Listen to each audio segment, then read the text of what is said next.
August 31st, 1944. General George S. Patton stood in a field headquarters near Rhine, France, staring down at a large map of Germany spread across a sturdy wooden table. The late summer sun reflected off his polished boots, highlighting the dust and mud his soldiers had kicked up over the last 3 weeks. His Third Army had accomplished what few thought possible: a lightning advance across France, covering 600 miles in record time, while German forces retreated in disarray, unable to mount any meaningful defense. The Siegfried Line, Germany's western defensive bastion, lay just 100 miles ahead, almost mockingly close. Patton's armored divisions, the pride of the American effort in Europe, were poised to strike. Yet suddenly, an unseen obstacle threatened to bring their momentum to a halt. The telephone on the desk rang sharply, breaking the brief silence of the operations room. Patton's hand tightened on the receiver as he lifted it. On the other end was General Omar Bradley. His voice was measured, careful, the tone of a man delivering news he knew would provoke anger. "George," Bradley began, "I've received orders from Eisenhower. Your fuel allocation is being cut, effective immediately." Patton felt as if he had been struck by artillery. Tanks that had roared across the French countryside now sat idle, engines silent, fuel tanks empty. Supply trucks that had brought them this far were drained of every drop of gasoline. The war that could have been finished by Christmas was suddenly extended by months, all because of a decision made hundreds of miles away in a command post far from the battlefield. To understand the magnitude of Patton's fury, one must appreciate what his Third Army had achieved in just a matter of weeks. On July 25, 1944, Operation Cobra had shattered German lines in Normandy. For 6 brutal weeks following D-Day, Allied forces had been mired in the dense hedgerows of Normandy, making minimal progress against fierce German resistance. Each advance had been measured in feet, soldiers clawing forward through narrow lanes bordered by centuries-old stone walls and thick, overgrown earth banks. Visibility was limited to 10 yards in some areas, and the cost in human lives had been staggering. When the Third Army became operational on August 1st, Patton wasted no time. Within 3 weeks, they had liberated much of France. While Montgomery's British forces were still bogged down in the hedgerows around Caen, Patton's armored divisions tore across open country at speeds the Germans could not match. When his 8th Corps commander, Troy Middleton, asked how quickly he should advance, Patton's reply was blunt and uncompromising. "Until the tanks run out of gas, then get out and walk. Keep moving. Never pause." Momentum was everything, and speed, Patton believed, could replace almost any advantage the enemy had. By late August, Patton's spearheads had reached the Moselle River. The Lorraine Gap lay open before him, a clear corridor through weakened German defenses directly into the Saar industrial region. German generals later admitted that defenses were practically non-existent, their units scrambling to reorganize after the devastation of France. Intelligence officers confirmed what Patton had suspected. The Siegfried Line was incomplete, undermanned, and in disarray. This was the moment when an aggressive push could have ended the war. Patton calculated that he needed 400,000 gallons of fuel per day to maintain the advance. For much of August, that was exactly what he had received. Then Eisenhower intervened.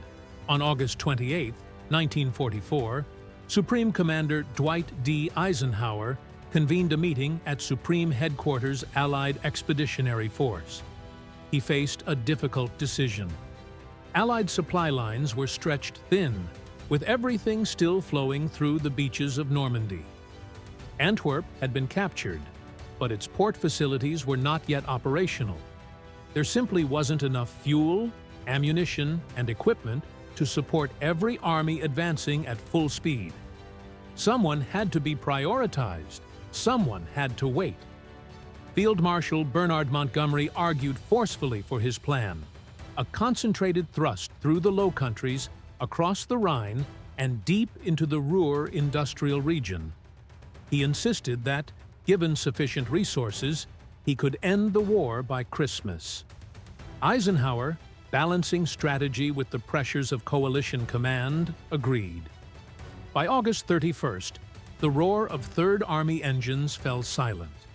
Fuel allocations were cut drastically.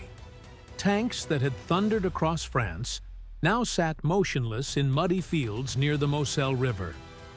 Soldiers who had ridden the momentum of liberation were forced into inactivity, passing time with cards on tank hulls or simply watching the late summer sky.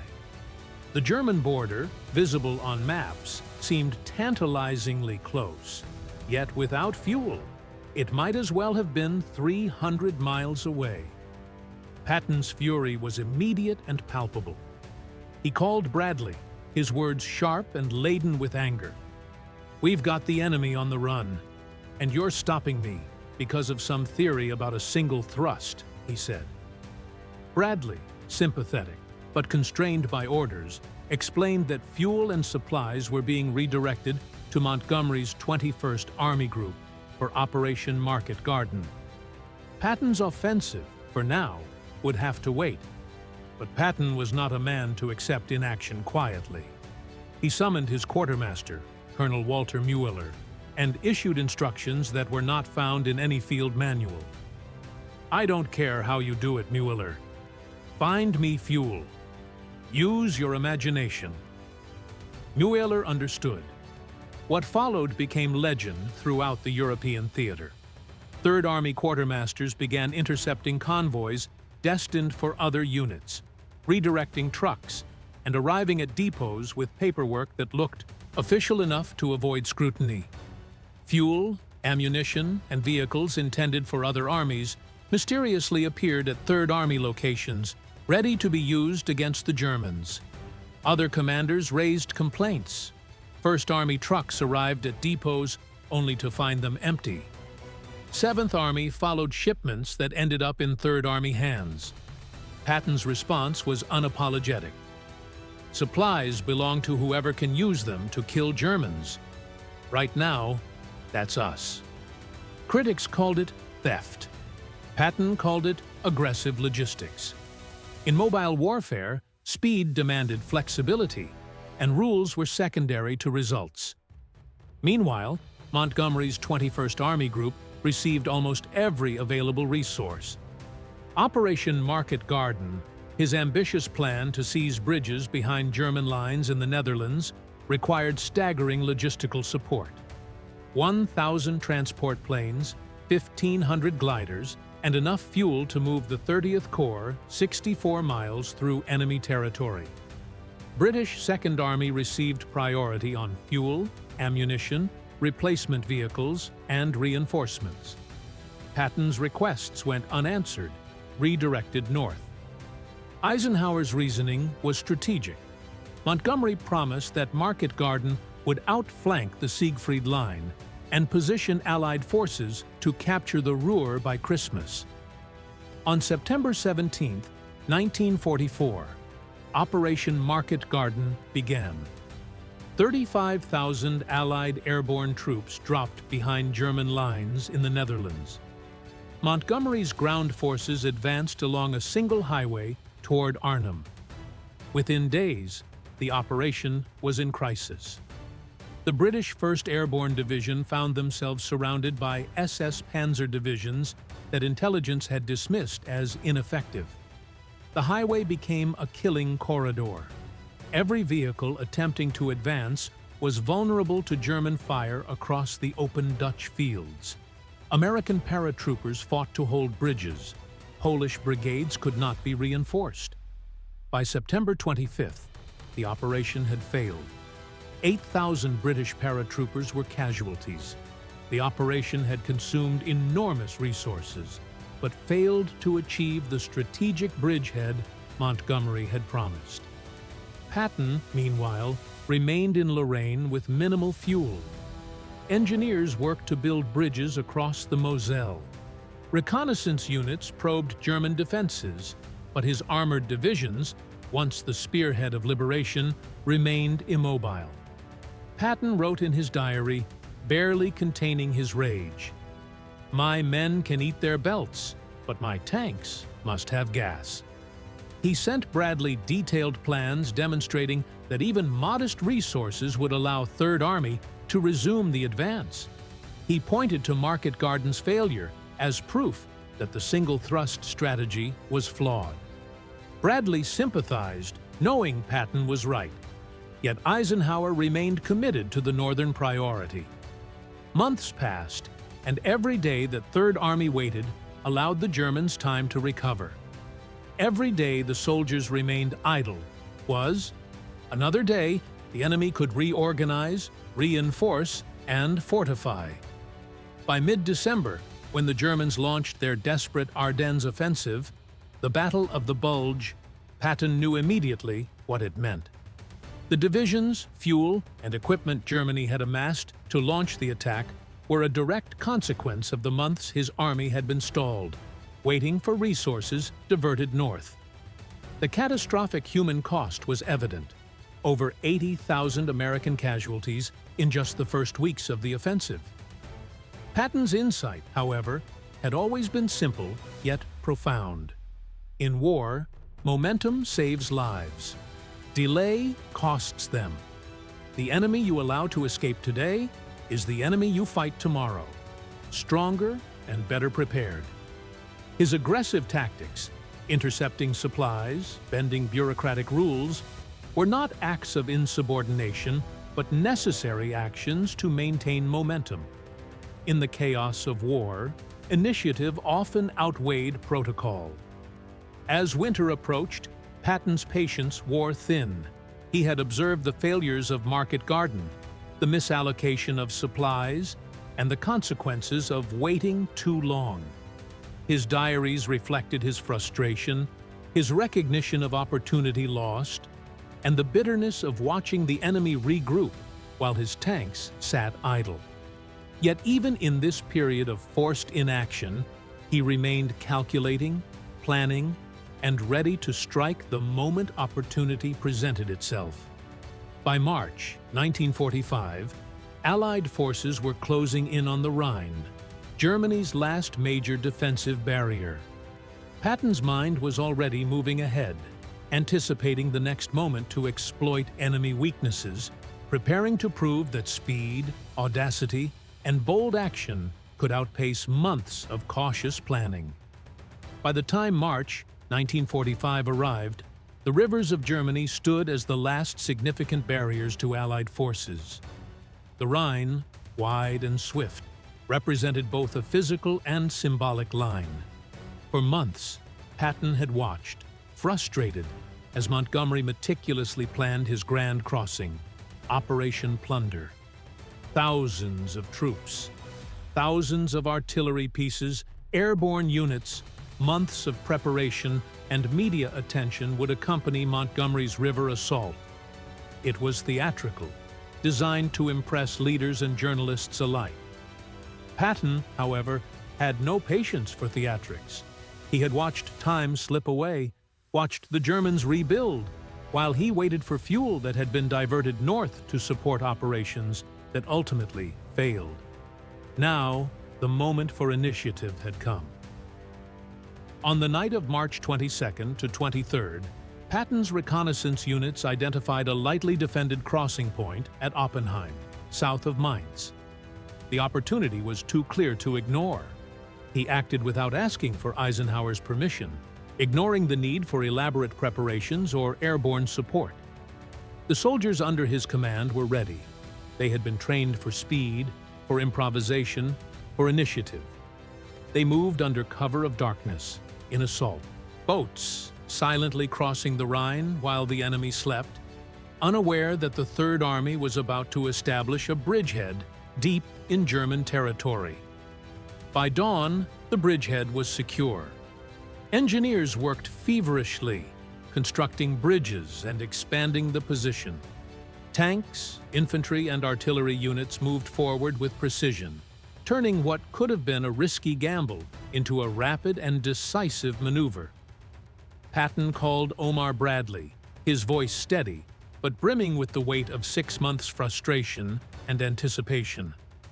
"Brad, don't tell anyone, but I'm across," he said. Bradley, understanding the magnitude of the moment, replied in awe, "Well, I'll be damned."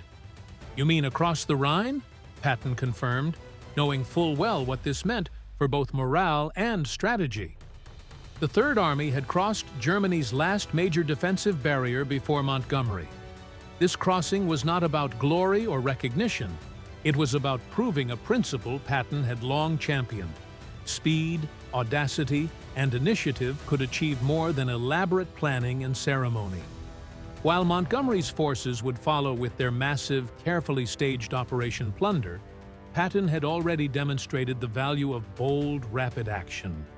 The contrast could not have been starker. Montgomery had planned months, amassed 250,000 men, and arranged thousands of artillery pieces to secure the Rhine. Patton had done it with a fraction of the resources, relying on the daring of his soldiers and the element of surprise. The press would soon hail Montgomery's crossing as a triumph. Churchill visited the Rhine, photographers documented every moment, and the British public celebrated the greatest river crossing in history.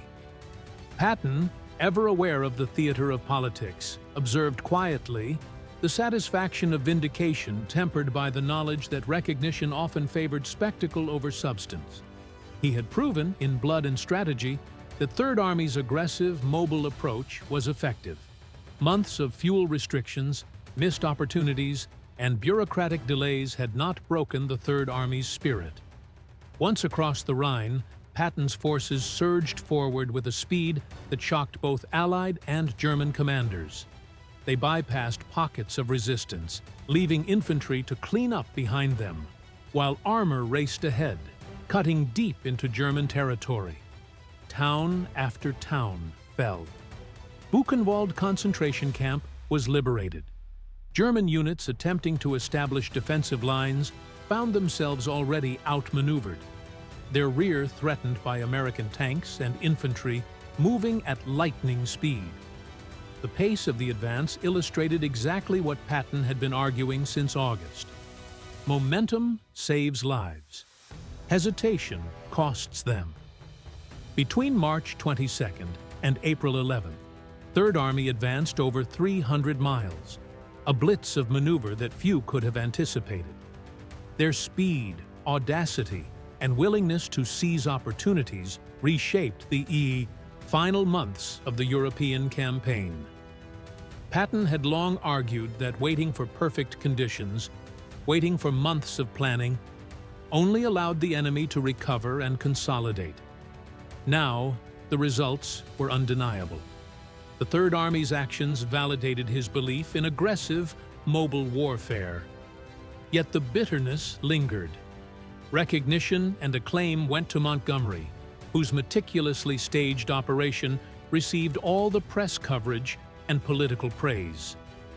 Eisenhower, while aware of Patton's accomplishments, focused his attention on Montgomery's spectacle. Patton's crossing had been faster, cleaner, and strategically brilliant, but in the theater of politics and public perception, Montgomery received the accolades. This disparity, however, mattered little to Patton. The results were clear. The Third Army had proven the effectiveness of speed, initiative, and daring in a war often slowed by bureaucracy and caution. Patton's vindication extended beyond mere pride. It demonstrated a critical principle of warfare. Resources alone do not guarantee success. The ability to act decisively, to seize opportunities, and to maintain momentum can outweigh numerical or logistical advantages. Patton had consistently argued this point since September, when Eisenhower had diverted fuel and supplies northward, prioritizing Market Garden over the pursuit into Germany. Now, with the Rhine crossed and momentum regained, Patton's approach had been validated, even if belatedly. The crossing of the Rhine also underscored the tragic costs of earlier delays. Had the Third Army been fully supplied in September 1944, the Germans would have had little opportunity to reorganize, and operations like the Battle of the Bulge, where over 80,000 American casualties occurred, might have been prevented. Patton had foreseen this, warned his superiors, and acted aggressively when official channels failed him. His bold, sometimes unorthodox actions reflected a commander attuned to the imperatives of mobile warfare, even when constrained by higher-level strategic and political decisions. Even as the Third Army pressed deeper into Germany, Patton remained vigilant. Every bridgehead, every advance, every liberated town was a step toward demonstrating the validity of his strategy. He continued to coordinate supply lines creatively, ensuring that his forces could maintain their speed without waiting for bureaucratic approvals. His soldiers, inspired by his decisiveness and willingness to act, executed maneuvers that would have been impossible under a slower, more cautious command. The contrast with Montgomery could not have been more stark. While Montgomery's forces relied on massive preparations, elaborate ceremonies, and extensive media coverage, Patton's Third Army moved with simplicity, speed, and ruthless efficiency. Recognition from leaders and press would always favor spectacle, but the tangible results, territory gained, towns liberated, enemy, forces disrupted, belonged unequivocally to Patton's command. This was the ultimate vindication of a strategy that had been derided, delayed, and constrained for months. By mid-March 1945, Third Army was moving toward the heart of Germany, racing across terrain that had previously seemed impregnable. Patton's tanks and infantry pushed past weakened German positions, establishing supply lines, securing towns, and preparing for the final phases of the campaign. Every day, the consequences of earlier political and logistical decisions became clearer. Months of delay, which had allowed the Germans to regroup and fortify, were now being mitigated by the extraordinary speed and initiative of Patton's forces. In these movements, the lessons Patton had long championed were on full display. Speed, initiative, and decisive action could achieve far more than careful planning or deference to bureaucracy. The Third Army's success across the Rhine and into central Germany illustrated this principle vividly. Yet, even in triumph, Patton reflected on the cost of earlier delays, the months spent idle in Lorraine, the supplies diverted to Montgomery, and the lives lost at the Battle of the Bulge. Vindication had come, but at a tragic price. Patton's crossing of the Rhine was more than a military maneuver. It was a statement. It was a reminder that initiative and audacity could overcome bureaucracy, that opportunity lost through caution could never be fully recovered, and that in war, decisive action is often worth more than waiting for perfection. The Third Army's advance demonstrated the value of aggressive pursuit, validating Patton's warnings and strategic instincts from the previous autumn. As March drew to a close, the Third Army continued to push deeper into Germany, leaving behind a trail of liberated towns and disrupted enemy formations. Patton's leadership, his willingness to act without waiting for permission, and his aggressive use of available resources had turned months of frustration into a powerful demonstration of mobile warfare at its most effective. Recognition might come later, if at all, but the results were indisputable. Patton had proven that speed and audacity could achieve what months of planning and bureaucracy could not. By April 1945, Patton's Third Army was moving at a pace that astonished both Allied and German commanders.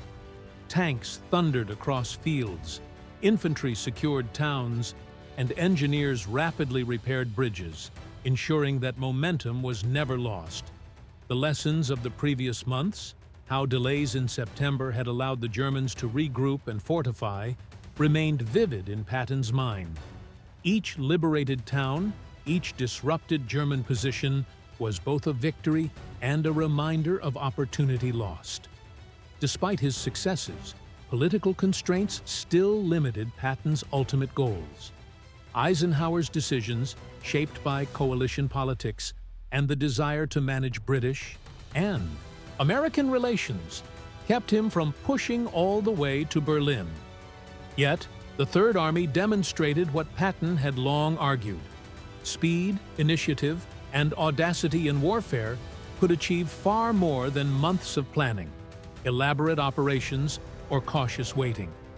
The Rhine crossing in March had been proof, and the continued advances into Germany solidified that truth.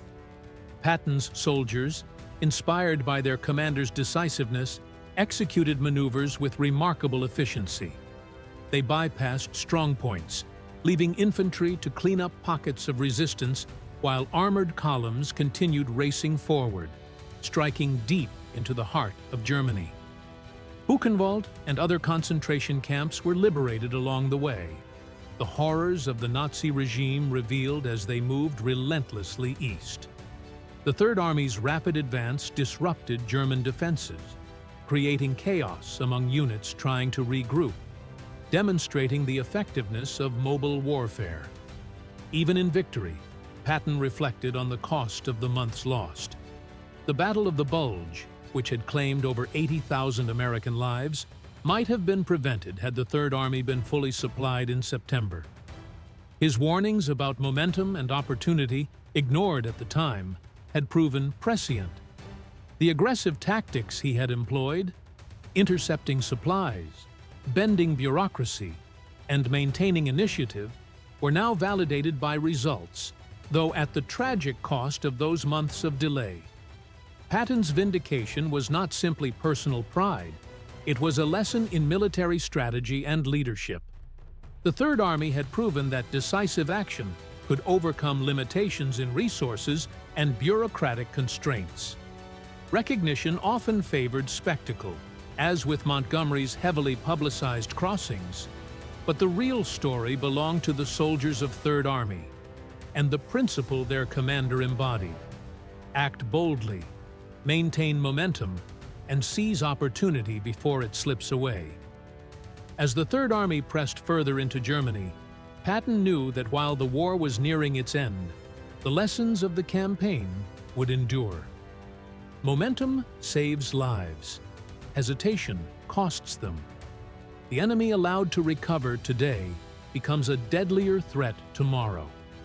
Patton's audacious approach, his insistence on speed over caution, and his aggressive logistics had not only shaped the outcome of battles, but had reshaped the very understanding of operational warfare. History would remember the victories, the marches, and the spectacular crossings. But the true legacy of Patton's Third Army lay in its proof that bold, decisive action could change the course of a campaign and save countless lives in the process.